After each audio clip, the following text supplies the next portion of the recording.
Hi, this is Fiona Kane from the Informed Health Nutritional Wellbeing Centre. I'm a nutritionist and today I'm going to be talking to you about weight loss tips, in particular protein today. Protein is really important. It's an essential nutrient, and by essential nutrient that means that your body can't make enough of it, or it can't make some of it, it can't make it all, so you actually need to get it from your diet. Protein is really important because it's involved in making things like neurotransmitters, things like melatonin, serotonin, dopamine and GABA. These are things that make you feel happy and motivated and not anxious and sleep. So that is really important. It's also really important for things like your muscles and your bones. It's also important for hair, skin and nails. It's important also for satiety, so it makes you feel full and helps balance your blood sugar levels. So protein is really important. The sources that you'd get it from would be things like meat, fish, chicken, eggs, cheese. You'd also get it from nuts and seeds, and you can get it from things like tofu and from chickpeas, lentils, that sort of thing. It is much better absorbed from meat sources and animal sources than it is from vegetable or vegetarian sources. Doesn't mean you can't get it from vegetarian sources, but if you are going vegan or vegetarian, it's probably good to get advice on making sure that you get enough protein, making sure that your gut's working well enough so that you can absorb it. Those sources of protein can sometimes be challenging to absorb. The other thing that we need to know about protein is that yes, you can have too much. Sometimes people ask me if you can have too much. Yes, you can.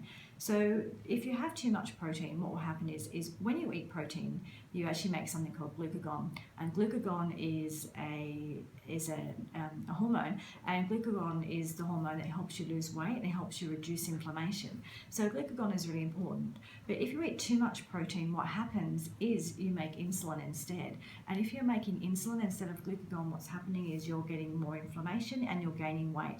So if you have too much protein, it will interfere with your weight loss efforts, and it will interfere with your blood sugar levels.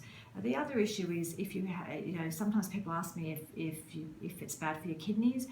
Protein is only bad for your kidneys if you have an existing kidney disease. If you don't have an existing kidney disease, it is not. Doesn't mean you can't eat protein if you have kidney disease. You just have to be careful about how much you eat and get the right advice for you.